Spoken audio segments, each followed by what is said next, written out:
todos, graça e paz. Vamos abrir as nossas Bíblias em Êxodo, no capítulo 20.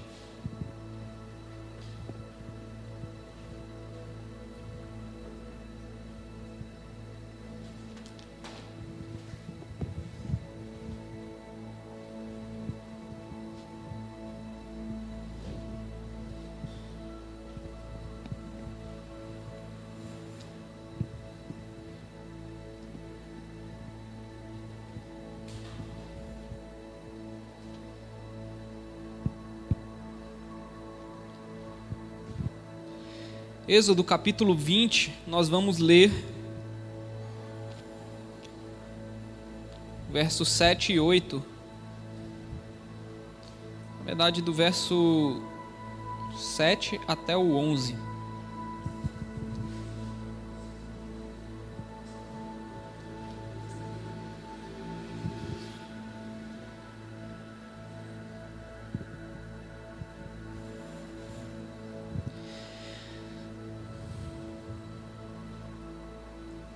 Nós estamos numa série dos 10 mandamentos, indo já para a terceira semana. E nós já vimos aí o prólogo, né? E também o primeiro e o segundo mandamento. E hoje nós vamos abordar o terceiro e o quarto mandamento.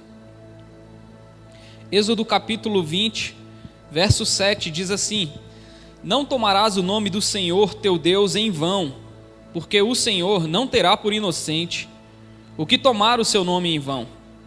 Lembra-te do dia de sábado, para o santificar. 6 dias trabalharás e farás toda a tua obra, mas o 7º dia é o sábado do Senhor teu Deus. Não farás nenhum trabalho, nem tu, nem o teu filho, nem a tua filha, nem o teu servo, nem a tua serva, nem o teu animal, e nem o forasteiro das tuas portas para dentro. Porque em 6 dias fez o Senhor os céus e a terra, o mar e tudo o que neles há. E ao 7º dia descansou. Por isso o Senhor abençoou o dia de sábado e o santificou. Senhor, obrigado pelas tuas palavras, estas aqui especialmente que o Senhor escreveu nas tábuas dos 10 mandamentos e transmitiu aos teus filhos e também a nós. Que nós possamos, assim como o Senhor Jesus Cristo nos ensinou, amar a Ti de todo o nosso coração, de toda a nossa força, de toda a nossa alma e com todo o nosso entendimento. Em nome de Jesus, nós oramos. Amém. Amém. Então, nós estamos aqui estudando os 10 mandamentos, já há algumas semanas.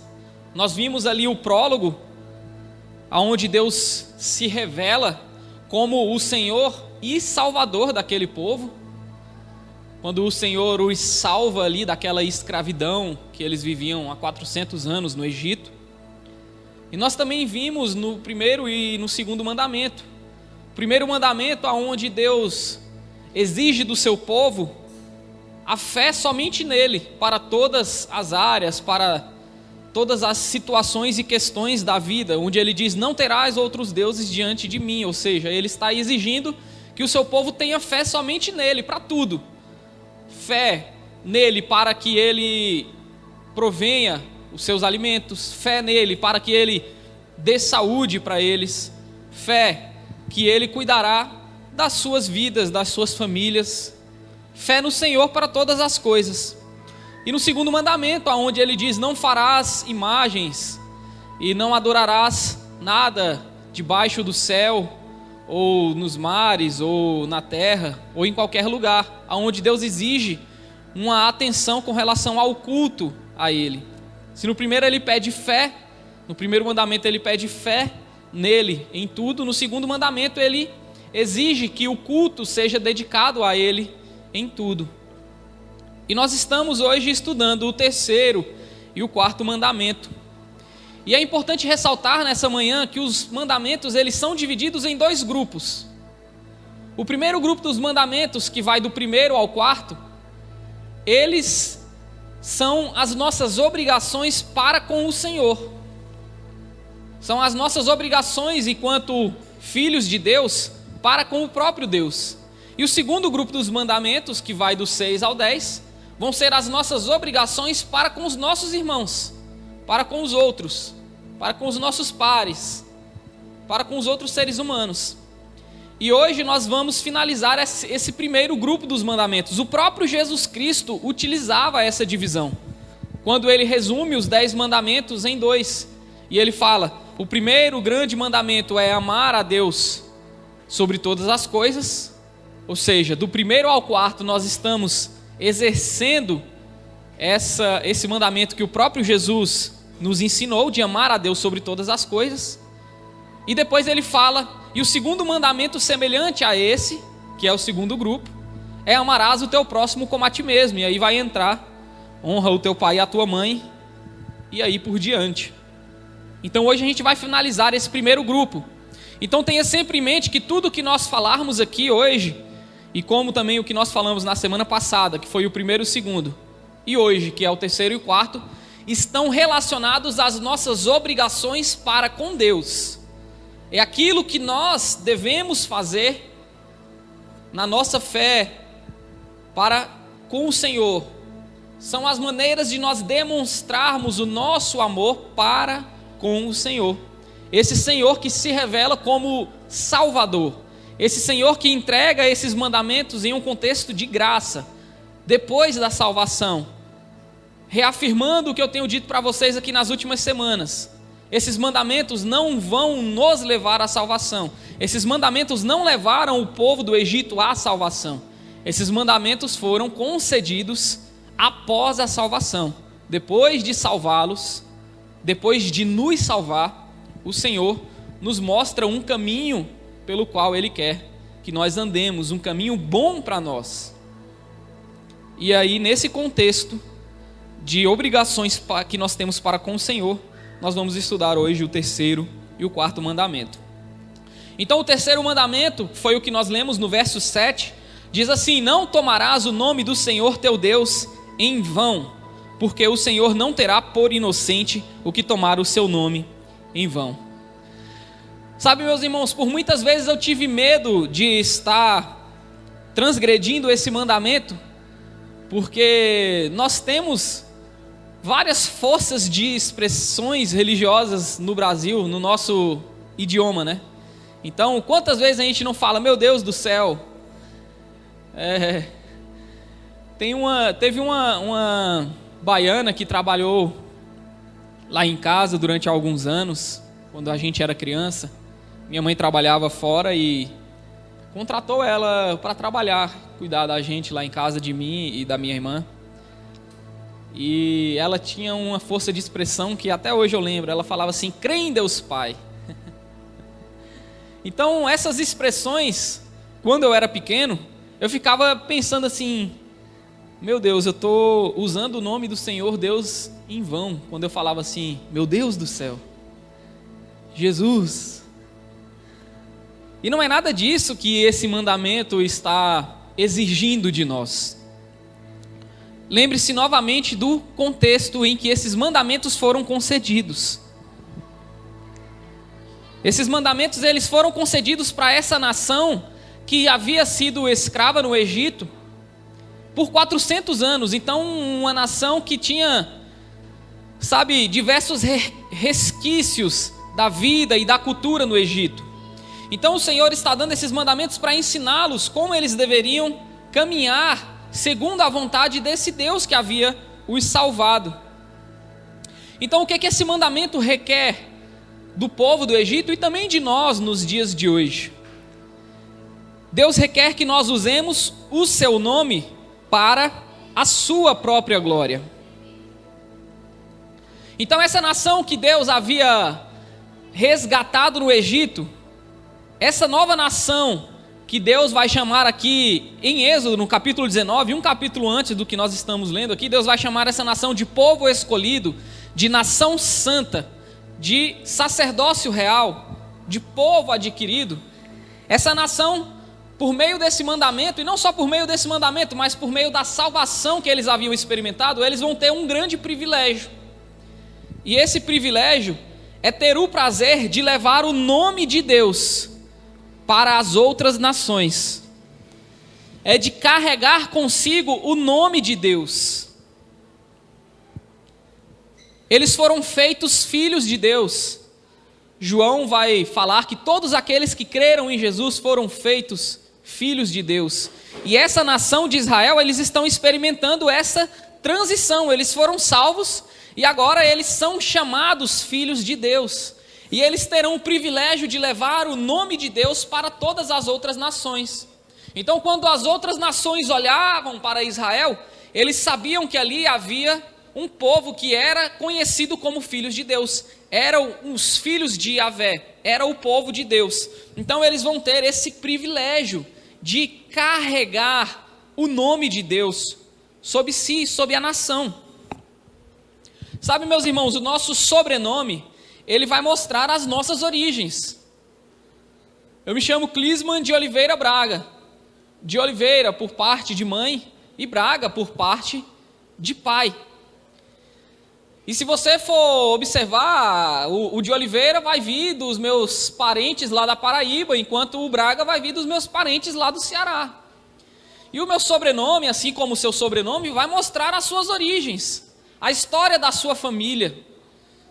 E muito provavelmente esse sobrenome vai trazer alguma alcunha sobre você, alguma responsabilidade de certa maneira de carregar o nome da sua família e fazer com que esse nome da sua família seja, de certa maneira, respeitado, honrado. É sob essa mesma perspectiva que Deus concede ao seu povo o prazer e o privilégio de serem chamados filhos de Deus, de serem chamados povo de Deus. E agora que eles têm sob si esse privilégio, esse prazer de serem conhecidos como os filhos de Deus, eles vão ter também uma responsabilidade, que é exposta nesse mandamento. Então, a partir de agora, vocês foram salvos e são filhos de Deus, mas com isso vem uma responsabilidade. Vocês não poderão usar esse nome, essa alcunha, esse sobrenome de filhos de Deus, de uma maneira vã, de uma maneira que desrespeite a Deus. Então vocês não usarão o nome de Deus em vão. É isso que esse mandamento está exigindo dos seus filhos.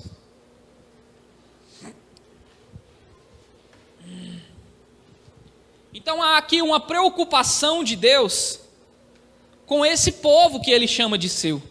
Uma preocupação de que esse povo não usasse esse privilégio de ser chamado da família de Deus, de serem conhecidos como filhos de Deus, de que eles não usassem isso em vão. Então aqui eu vou mostrar para vocês algumas das maneiras que o povo de Israel, o povo do Egito e também nós transgredimos esse mandamento. O primeiro deles é o abuso em nome de Deus, ou o mau uso do nome de Deus. Sabe, meus irmãos, no contexto lá de Israel, nesse contexto que eles vieram de uma cultura de vários deuses ali do Egito, poderia ser comum que eles utilizassem o nome de Deus para cultuar algo que não era o próprio Deus. E eles fizeram isso logo quando Moisés subiu ao monte para receber as tábuas da lei. Eles construíram um bezerro de ouro, e eles estavam adorando aquele bezerro de ouro, mas se você observar bem o texto, eles não estavam adorando um outro Deus, eles não deram um nome para o bezerro de ouro, como, sei lá, Zeus, ou Thor, ou qualquer outro nome de Deus, de qualquer outro Deus, ou algum Deus do Egito ali, como Osíris, nada disso. Quando aquele povo construiu o bezerro de ouro, eles estavam adorando o Deus que tinha salvo eles do Egito. Só que eles estavam usando o nome de Deus para adorar um Deus falso. Era uma maneira de usar o nome de Deus em vão, de usar o nome de Deus de uma forma errada. Era um abuso ou um mau uso do nome de Deus. Isso naquele contexto. Não é algo que a gente vê por aí nos dias de hoje, construirmos bezerros de ouro nas nossas igrejas e adorá-los em nome de Deus. Ou pelo menos não de forma literal. Mas um abuso com o nome de Deus que acontece comumente nas igrejas é utilizar o nome de Deus, ou utilizar a alcunha de igreja cristã, ou de pastor, ou de líder religioso, e usar esse nome de Deus e essa autoridade que foi concedida pelo próprio Deus para abusar das outras pessoas, seja abusar delas financeiramente, seja abusar delas por meio de um controle e exigir delas determinadas atitudes que são uma espécie de abuso. E eles fazem isso usando a autoridade que foi concedida por Deus. Então, abusar das pessoas em nome de Deus, seja financeiramente, ou abusar da fé dessas pessoas, abusar da falta de conhecimento dessas pessoas, e exigir delas coisas que não são exigidas pelo próprio Deus, é uma forma muito comum do nosso tempo, do século 21, de usar o nome de Deus em vão. Abusar das outras pessoas em nome de Deus. E essa forma de abuso que foi perpetuada pela igreja do século 21, especialmente aqui no Brasil, fez com que muitas pessoas odiassem a Deus, odiassem a igreja, por causa desses abusos que sofreram no decorrer da sua caminhada religiosa. Eu tenho pessoas na minha família que foram abusadas em igrejas, abusadas financeiramente, abusadas psicologicamente, exigidas ao máximo a cumprir uma agenda que não tinha nada a ver com o evangelho ou com os ensinamentos de Jesus, mas uma agenda que visava a expansão da própria igreja, a arrecadação de mais fundos, o crescimento, mesmo que não fosse um crescimento saudável, mas um crescimento que pudesse mostrar para as outras pessoas, para as outras igrejas, para os outros pastores, que aquela igreja estava crescendo e financeiramente estava bem. E as pessoas foram abusadas. Eu tenho pessoas na minha família que foram abusadas dessa maneira, e que saíram da igreja e que hoje não querem mais saber de ir para nenhuma igreja, porque o nome de Deus foi usado para a exploração dessas pessoas. Essa é uma forma muito comum de usar o nome de Deus em vão, no século 21. Mas também tem uma outra forma, que é bem parecida com essa, mas que não é nem tão feita pelos líderes religiosos, também por eles, mas também esse pecado que eu vou relatar aqui, ele é cometido por nós, pelos fiéis que vão à igreja, que é a profissão da nossa fé de forma hipócrita. A profissão da nossa fé de forma hipócrita é tomar o nome do Senhor nosso Deus em vão. É dizer assim que nós somos cristãos, que nós somos filhos de Deus, mas agirmos de uma maneira totalmente desconexa daquilo que o próprio Jesus ensinou. É trazer vergonha para o nosso Deus, para o nome de Deus, ao dizermos que somos filhos de Deus, mas praticarmos injustiça, mas não sermos misericordiosos, como Jesus foi, mas negarmos o perdão para aqueles que nos ofenderam. Professar a nossa fé de forma hipócrita é uma forma de usar o nome do nosso Senhor Deus em vão. Ter vergonha também da nossa fé. Isso, quando eu era adolescente, eu fiz demais. Porque não era tão descolado na minha época, na escola, você ser crente. Então, eu tinha vergonha, de certa maneira, de dizer que eu havia sido criado na igreja. Então, primeiro que eu escondia isso, eu não expressava a minha fé publicamente, porque aquilo era desinteressante para os meus amigos e para o meio em que eu convivia. E segundo, porque eu queria parecer ser mais legal. Eu queria fazer parte daquele grupo de adolescentes e falar de Jesus, ou mesmo dizer que era crente naquele meio, não era muito interessante. E é engraçado que nessa mesma escola aconteciam cultos todos os intervalos. No intervalo, alguns jovens se reuniam ali e faziam cultos. Esses cultos foram até crescendo e tal. Virou um movimento bem bacana ali. E eu não participava. E mesmo assim, no meu coração, eu tinha uma vontade de ir ali participar daqueles cultos. Só que eu tinha vergonha, porque eu queria ser aceito e participar do grupo dos meus amigos, que era um outro grupo, que não era o grupo dos crentes. Então, por vezes, eu tive vergonha da fé que eu professava, porque aquilo eu achava que poderia me excluir do grupo, que eu queria ser aceito. Então, ter vergonha da fé que a gente professa, mas também ser uma vergonha para a fé que a gente professa. Ser uma vergonha para a fé que a gente diz ter em Jesus Cristo. Ser uma vergonha por conduta imprudente, por conduta inconveniente, por conduta ofensiva. Envergonhar o nome de Deus perante as outras pessoas, sendo uma pessoa ruim, sendo uma pessoa, como gostam de dizer por aí, tóxica. Então há diversas maneiras no século 21 da gente tomar o nome do nosso Senhor Deus em vão. E essa semana eu estava assistindo um jogo do Flamengo e Fluminense. E é engraçado essa questão de tomar o nome em vão, ou de ter o prazer de carregar uma responsabilidade, mas fazer isso de uma forma vã. Porque no jogo do Flamengo, tinha um jogador que ele estava com o cabelo pintado de preto e vermelho. Porque ele queria demonstrar para a torcida que ele estava honrando o nome do Flamengo. E uma forma dele expressar isso para a torcida, ou seja, eu estou vestindo a camisa mesmo, eu vou honrar o nome do Flamengo. Para ele, era pintar o cabelo dele das cores do clube, de preto e vermelho.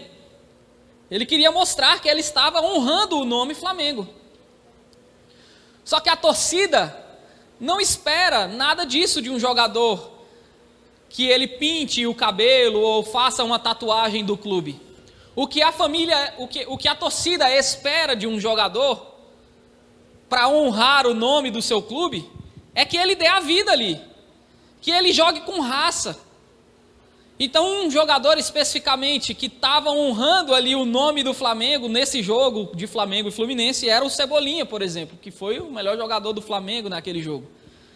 Ele estava jogando em uma posição que não era a dele e estava dando a vida, correndo, indo e voltando. Então a torcida provavelmente reconheceu que o Everton Cebolinha estava honrando o nome do Flamengo muito mais do que o Vidal, que não correu tanto quanto ele, mas estava com o exterior, com o cabelo pintado, de uma maneira que queria parecer para os outros que estavam honrando. Ou até mesmo o Gabigol, que na hora que foi substituído, ficou assim, vamos lá, é isso aí, querendo mostrar que talvez pela forma como ele se expressava, ou como ele estava querendo trazer energia para os seus companheiros, ele estava honrando o nome do Flamengo. Mas quem de fato honrou o nome do Flamengo naquela partida foi o Everton Cebolinha, sem fazer graça para a torcida, sem pintar os cabelos, mas porque a atitude dele demonstrava que ele estava valorizando a camisa que ele estava vestindo. Então essa ilustração dos jogadores do Flamengo, nada mais eu quero mostrar para vocês que honrar o nome do nosso Senhor vai muito além do que vestir uma capa exterior para mostrar para as outras pessoas que nós estamos honrando, ou seja, pintar o cabelo. Na verdade, no contexto do crente é deixar o cabelo crescer, ou não pintar as unhas, ou vestir uma roupa que seja condizente. De maneira que nós fomos ensinados que honrar a Deus está mais ligado ao exterior do que ao interior. E não é nada disso. Honrar o nome de Deus, não tomar o nome do nosso Senhor Deus em vão, mas usá-lo de forma honrosa, está muito mais ligado ao interior, está muito mais ligado a imitar a Cristo, que honrou o nome do Pai, nas suas ações. Se há um modelo para imitarmos, ao não transgredir e ao honrar o nome de Deus, é o modelo de Jesus Cristo. É a pessoa de Cristo que honrou o seu Pai com as suas ações. Ele não precisou de nada estético exterior para mostrar que era o Filho de Deus. Ele simplesmente honrou o Pai, sendo misericordioso, sendo justo, fazendo aquilo que o Pai gostaria, fazendo a vontade do seu Pai. É essa maneira que nós devemos entender e obedecer o terceiro mandamento, imitando Jesus Cristo, que não desprezou e não desonrou o nome do seu Pai. Então o nosso interior, as nossas ações vão demonstrar, e não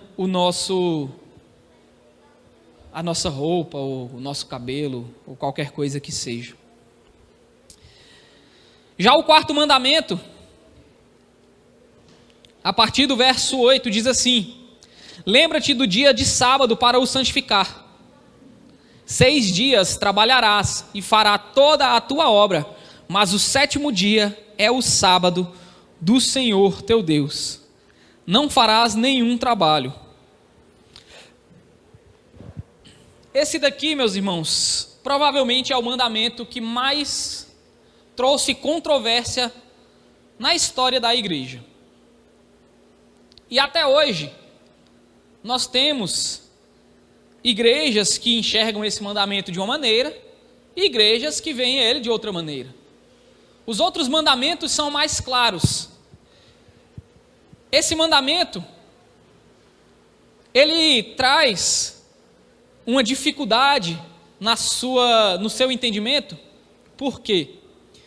Porque durante todo o Antigo Testamento, o dia em que se guardou para adorar ao Senhor, para ir ao tabernáculo, para ir ao templo oferecer sacrifícios, foi o último dia da semana, que foi no sábado. Mas desde a ressurreição de Jesus Cristo, que aconteceu no domingo, e você vai observar isso em todo o Novo Testamento, o sábado não foi mais utilizado como o dia do Senhor, mas o dia do Senhor, que era chamado pelos cristãos do Novo Testamento, foi o dia de domingo. Então aí houve uma controvérsia que dura até hoje. Então hoje nós temos igrejas que guardam o sábado e que fazem os seus cultos no sábado, como era no Antigo Testamento, e nós temos outras igrejas que vão fazer no domingo, como nós aqui, porque entendemos que o dia do Senhor é o dia da ressurreição, assim como a igreja primitiva e como os apóstolos ensinaram. Então esse mandamento ele vai trazer essa controvérsia. Mas lembre-se, para nós entendermos um pouco melhor, nós temos que olhar para esse mandamento como todos os outros. Eles estão sendo entregues para uma nação que foi liberta da escravidão. Então uma nação inteira, esse povo inteiro que foi retirado do Egito, eles deveriam observar um dia, que no caso aqui era o sábado, para descansar o seu corpo e também a sua alma. Porque o escravo, meus irmãos, o escravo não tem folga. O escravo trabalha de domingo a domingo. O escravo, no dia que o senhor dele mandar ele trabalhar, ele tem que trabalhar. Mas o povo de Deus, eles tinham sido libertos dessa escravidão. Cachorrada. Eles tinham sido libertos da escravidão. E esse novo povo, que foram feitos filhos de Deus, essa nova nação, eles tinham que andar diferente. Lembra que eu falei isso para vocês, desde os outros domingos que eu tenho pregado sobre os 10 mandamentos? Eles precisam ser diferentes. E uma das formas de serem diferentes é que eles vão descansar um dia da semana. E utilizar esse dia para descansar os seus corpos e também as suas almas. Esse é o princípio do mandamento, do quarto mandamento: descanso para o corpo e descanso para a alma, descanso físico e espiritual. Então essa nação, eles teriam 6 dias para cuidar dos seus trabalhos. 6 dias para trabalhar de forma secular, é o que o texto está dizendo, ó. 6 dias trabalharás e farás toda a tua obra, mas o 7º dia é o sábado do Senhor teu Deus, não farás nenhum trabalho. E isso servia para todo mundo, ó. Nem você, nem o seu filho, nem a sua filha, nem o teu servo, ou seja, quem trabalha para você, nem a tua serva, nem o teu animal, e nem o estrangeiro que está morando, ou seja, dentro das suas portas. Porque em 6 dias fez o Senhor os céus e a terra, o mar e tudo o que neles há, e ao 7º dia descansou. Por isso o Senhor abençoou o dia de sábado e o santificou. Então essa nação, eles têm 6 dias para trabalhar, 6 dias para cuidar das atividades, e um dia eles vão descansar, e vão dedicar esse dia ao Senhor. Então eles vão descansar os seus corpos, ou seja, não vão trabalhar, e eles também vão utilizar esse dia para meditar no Deus que os salvou, para meditar nas promessas desse Deus, para oferecer sacrifícios a esse Deus.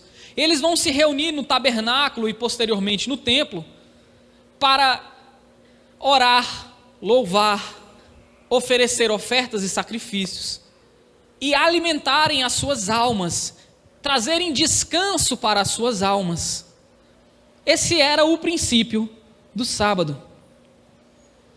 Então era um dia para esquecer as preocupações seculares. Mas uma forma melhor ainda de entender esse mandamento são as palavras do próprio Cristo. Jesus, lembra que eu falei que esse é o mandamento que mais teve controvérsias na história da igreja? O próprio Jesus teve embates com os fariseus por causa desse mandamento. Então nós temos 2 textos, especificamente, que Cristo vai ter embate, vai ter um confronto com os fariseus por causa desse mandamento. Um dia de sábado ele estava passando com os seus discípulos pelas searas, e o texto vai dizer que eles tiveram fome. E aí os discípulos com fome colheram espigas e comeram esse milho. No outro dia, Jesus está na sinagoga, num dia de sábado também, e tem um homem lá que está com uma mão mirrada, com uma mão que tinha deficiência. Jesus chama ele à frente e pede para aquele homem estender a mão, e aquela mão daquele homem é curada. Esses 2 episódios vão fazer com que os fariseus queiram matar Jesus, porque, segundo eles, Jesus havia transgredido o sábado. Mas na verdade o que Jesus nos ensina é que ele não estava transgredindo o mandamento, porque Cristo nunca transgrediu um mandamento. Ele foi perfeito em todos os mandamentos. O que Jesus estava mostrando, e ele até cita Davi para mostrar e reafirmar o seu argumento, é que, primeiro, ele fala algo fantástico: o sábado foi feito para o homem e não o homem para o sábado. Então Deus dá esse dia para a sua nação que havia sido liberta da escravidão, para que eles tivessem um descanso de corpo e alma. Então, ou seja, esse mandamento foi criado para que o povo descanse, para que o povo não seja mais escravo trabalhando de domingo a domingo. E nesse descanso eles também vão lembrar do Senhor e vão prestar ali o seu culto, a sua adoração ao Senhor. Mas perceba, o mandamento, Jesus está dizendo, esse mandamento, ele foi criado para o homem, e não o homem que foi criado para esse mandamento. E aí Jesus vai ensinar coisas preciosas com as suas atitudes no sábado. Primeiro, que independente do trabalho que for, se for algo que vai saciar a necessidade básica de alguém, ou seja, matar a fome, você pode fazer, que você não vai estar transgredindo o mandamento de Deus.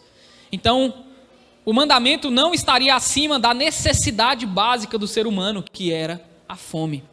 E a segunda coisa, atos de misericórdia, no caso aqui que foi a cura, também não estavam violando o mandamento. Nem obras que assistem as pessoas em suas necessidades, e nem atos de misericórdia. violariam o quarto mandamento. É isso que Jesus estava ensinando. Então, meus irmãos, o que fica para a gente do quarto mandamento no século 21, que não somos mais a nação de Israel que foi liberta lá do Egito, mas nós somos uma nação santa que foi liberta da escravidão dos nossos pecados. Qual o princípio que fica desse mandamento que torna as nossas vidas melhores, que é um caminho bom para o qual o Senhor nos chamou para que andássemos depois de sermos salvos? Continua o mesmo princípio: o dia de descanso para o corpo e para a alma. E algumas formas de transgredir esse mandamento é quando nós, primeiro, trabalhamos de domingo a domingo sem descanso. Nós estamos demonstrando para nós mesmos que o dinheiro é quem nos sustenta e não o Senhor. Que o nosso trabalho é quem nos sustenta e não o Senhor. Ah, Clisman, não tem como, eu trabalho por escala. Tudo bem, eu não quero fazer um terrorismo da fé e nem ser radical aqui. Se o seu trabalho como segurança pública e saúde, que são trabalhos de necessidade básica, de necessidade primária, que são os trabalhos que Jesus Cristo falou aqui, um trabalho que vai matar a fome, ou um trabalho que vai salvar a vida de alguém, você não está transgredindo o mandamento, fique com Deus. Mas não esqueça de descansar o seu corpo e a sua alma. Então Deus nos deu um dia, e aí a igreja do Novo Testamento vai dizer que esse dia é o domingo, o dia do Senhor, o dia que Jesus ressuscitou, para descansar e para alimentar a nossa alma. Sabe, meus irmãos, isso é um princípio muito bom. Ter um dia de descanso para o corpo e para a alma. Todos nós precisamos de descanso para o corpo e para a alma. Então, não sejamos escravos dos nossos trabalhos, das nossas preocupações seculares. Porque além de transgredir o quarto mandamento, nós estaríamos também transgredindo o primeiro. Lembra que eu falei de confiar no nosso próprio trabalho, de ter fé no nosso próprio trabalho para o nosso sustento, sendo que a nossa fé para sustento tem que ser no Senhor? Então nós não precisamos de sermos escravos do nosso trabalho. Por isso, o Senhor nos deu um dia de descanso. E o descanso para a nossa alma, é muito legal que a igreja se reúne, desde o Novo Testamento até os dias de hoje, domingo após domingo. É um mistério isso, para falar a verdade. Por que até hoje isso continua e nunca acabou? E hoje nós estamos aqui de novo, domingo após domingo, nos reunindo. E isso tem trazido descanso para as nossas almas. Isso nada mais é, meus irmãos, do que o que Deus falou para o seu povo, aqui em Êxodo. Que nós precisamos de um dia para descansar o nosso corpo e a nossa alma. Então é muito bom quando nós temos essa oportunidade de virmos aqui domingo após domingo, cultuarmos a Deus, recebermos alimento e refrigério para as nossas almas. Então, uma forma de honrar o quarto mandamento, e é engraçado porque é o único mandamento que o Senhor vai falar assim, ó: lembra-te de guardar esse dia. Porque é muito fácil nós trocarmos o dia de descanso pelas nossas preocupações seculares.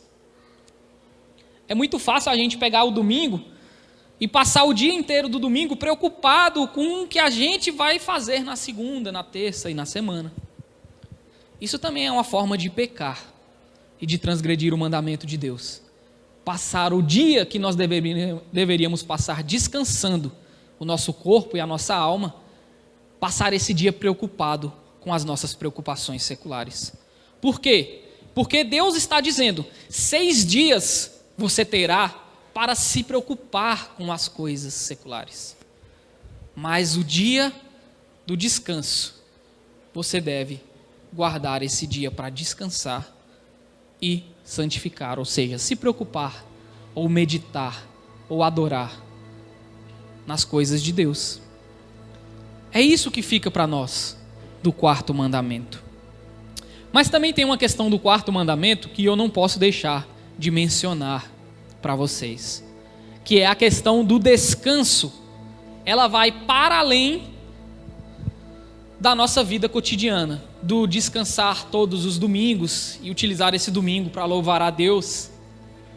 O descanso que Deus dá para o seu povo, que a gente usufrui ainda nesta vida, ele vai ser uma sombra do descanso, e os autores do Novo Testamento vão falar sobre isso, especialmente o autor de Hebreus, no capítulo 4.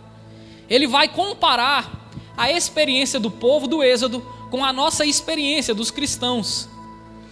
E ele vai dizer bem assim, as boas novas, assim, parafraseando, né, mas as boas novas do Êxodo, as boas novas aqui de ser salvo do Egito, incluíam a libertação do Egito, a aliança que foi estabelecida por Deus e a esperança de entrar na terra prometida. Essas três coisas permeavam a vida, o pensamento dos israelitas: a libertação do Egito, a aliança com Deus, que foi estabelecida pelo próprio Deus, e a esperança de entrar na terra prometida.